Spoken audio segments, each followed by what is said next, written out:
ou aux rebelles de face les surnoms de Christopher Walter. Il est ici chez les anciens en Muay Thai. Autant là, chez les 67 kilos, eh bien c'est une suprématie chez les jeunes parce que Christopher Walter, il a 23 ans, Yann Fat 20 ans pour ce combat. Donc en K1 entre ces deux boxeurs. On est revenu en K1, nous ne sommes plus en Muay Thai.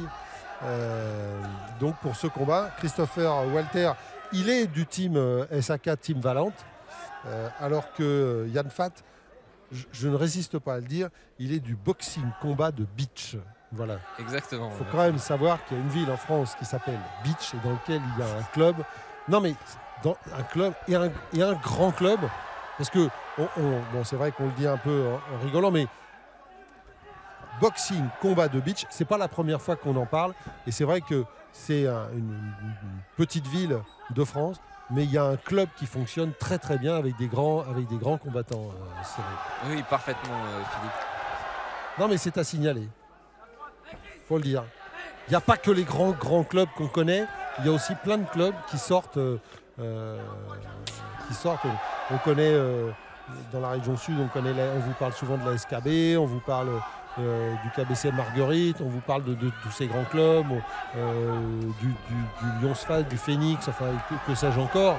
Il y a vraiment du Club 120, voilà, tous ces grands clubs français. Mais là, eh bien voilà, et c'est pas le seul boxeur, et ça fait plusieurs fois qu'on voit de très très bons boxeurs sortir de ce club. C'est quand même important de le souligner. Et on voit bien, on est dans le K1, deux jeunes boxeurs. Et c'est ça parti. Voilà. Exactement. Parce que on rigole, mais sur le ring. Ah non, eux ils sont pas là pour rigoler. Eux ils y vont vraiment, hein, les deux.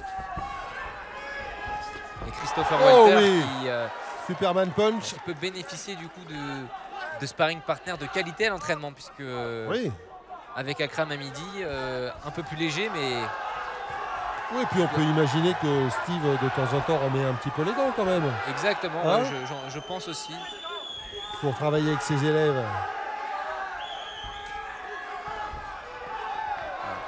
Pour leur montrer que bon grain ne disparaît jamais. Quel engagement. Oh oui, la droite de Yann Fat. Faudra surveiller, hein, Cyril, parce que ces deux boxeurs sont partis. Regardez, Steve, il est en bas. Il est surexcité. Faudra surveiller parce que les deux sont partis très très vite. Et au-delà du fait que ils sont jeunes, au niveau physique, on peut imaginer qu'à un moment donné, chacun d'entre eux payera peut-être la débauche d'énergie. Hein. Oui, parfaitement. C'est parti vite. Hein. Ouais, c'est parti très vite.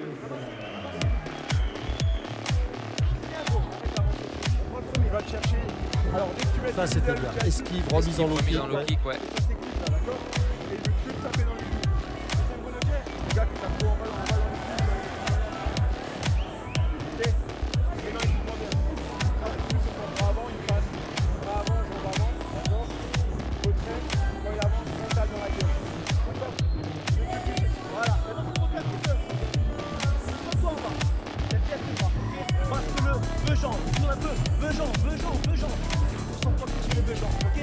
Le travail au corps de Walter.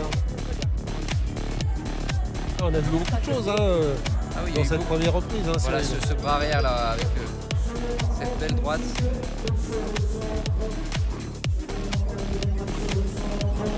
Je vois l'attitude de Steve avec son boxeur. C'est vraiment... On sent qu'il est investi dans le club et avec ses boxeurs. Hein, il y a vraiment beaucoup de proximité entre lui et ses boxeurs. C'est très humain. C'est très humain comme...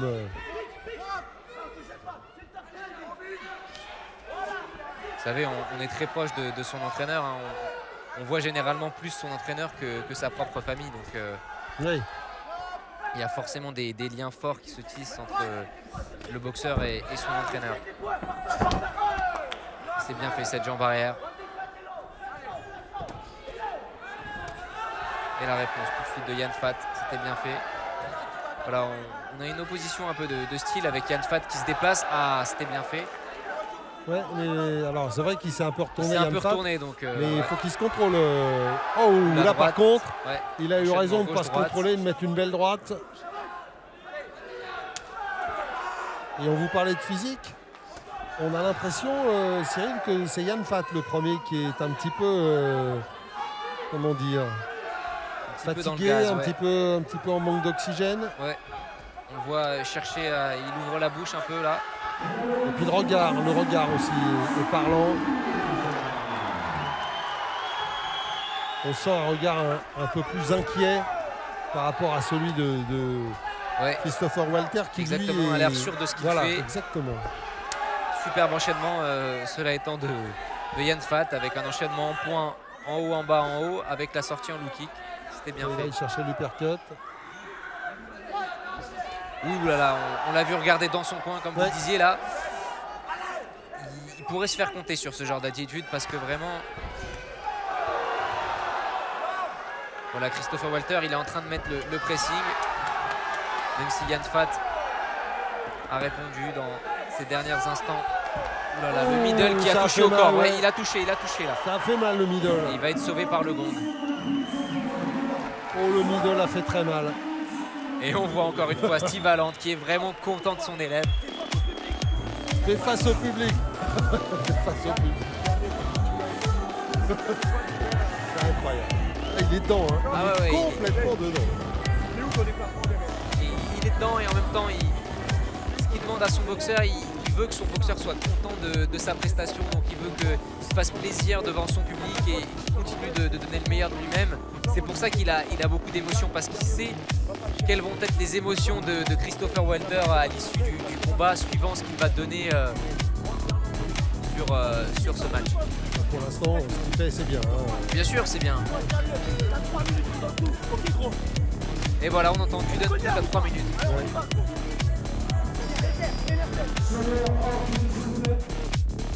C'est vrai que Steve Valente serait sûrement très heureux d'avoir une deuxième victoire avant. C'est bien. Déjà la victoire, ce serait bien pour Christopher Walter et aussi pour Yann Fath, bien sûr. Hein. Yann Fath va falloir qu'il travaille en contre, comme il l'a fait dans la première reprise. Ouais, mais Cyril, on l'a vu, hein, et on le disait, la débauche d'énergie du premier round pouvait forcément elle a laissé des traces, conduire à c'était bien fait ce kick, il a fait mal. Ouais. Baisse. Et celui qui a baissé le premier, c'est Yann Fath. Et c'est vrai que tous les impacts actuellement, voilà, lui. Vous voyez, avec un peu de métier, il a amené, même si c'est interdit, c'est pas pas une saisie. Il s'est servi de la position de Yann Fath pour l'emmener au sol. Et ça, je peux vous dire que c'est un petit geste fin qui montre beaucoup de maturité malgré le jeune âge de Christopher Walter. Et la réponse tout de suite. Et c'est peut-être aussi un peu de métier d'Yann Fath, cette réaction pour récupérer un petit peu. Alors pour récupérer peut-être, mais on l'a déjà vu plusieurs fois s'engager très loin dans ses actions et se retourner. C'est pas la première fois que ça lui arrive. Et là, on sent que c'est vraiment les coups du désespoir un peu. Hein. Il est vraiment... il essaye, mais... Le crochet, encore une fois, qui est passé. Oui, il est dans une situation un peu difficile. Il commence à prendre de plus en plus de coups. Attention à ne pas baisser la tête, Yann Fath, là, vraiment. Il va falloir qu'il se déplace et qu'il utilise sa taille. Il est un peu plus grand que... Ah non, ils font la même taille que Christopher Walter.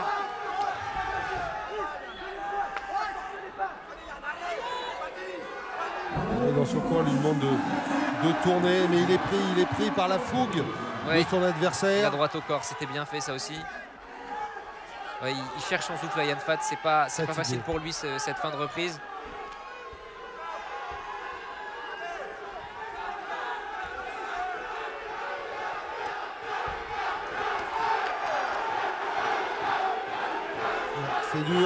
C'est dur pour Yann Fath. Encore 35 secondes de souffrance hein, pour le la droite derrière la tête de Leach. Qui est bien arrivé. Et il aura beau se surnommer le rebelle, il aura essayé de se rebeller. Une fois, large crochet qui arrive sur la tempe de Yann Fath.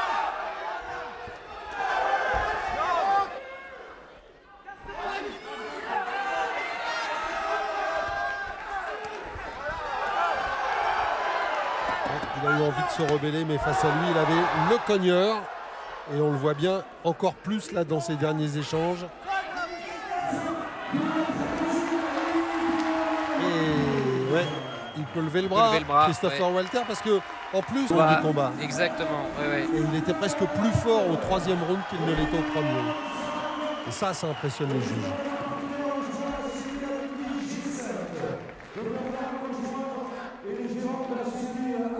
Et on saluera le courage de Yan Fan parce que malgré tout, il est resté là face à son adversaire jusqu'au bout. Il a essayé, on le voit encore dans ses derniers échanges, il a essayé de bousculer Christopher Walter, mais il s'est confronté un peu à un mur, on peut dire. Vraiment, vraiment, il a Christopher Walter qui a tenu le centre du ring avec cette marche avant. Face au cogneur. Ouais, le cogneur. C'est pas nous qui l'avons inventé. Voilà notre partenaire atelier G5 ici présent. Et je vais demander à la société Axial Sécurité de bien vouloir nous rejoindre. Les voilà ici présents, nos 2 partenaires Axial Sécurité et atelier G5. Et donc, déclaré la décision vainqueur de ce 7e combat classe A, K1 Rules, dans la catégorie des 67 kilos. Regardez Steve Valente, il a déjà le bras levé lui aussi. Rouge, monsieur Christopher. Oui, il est content. Et on le disait, ce lien fort qu'il y a entre Steve Valente et ses boxeurs. En plus, c'est son organisation, c'est chez lui, c'est son public. Il y a tous les ingrédients réunis pour être heureux ce soir. En plus, il faut le souligner, Steve Valente a vraiment nous accompagné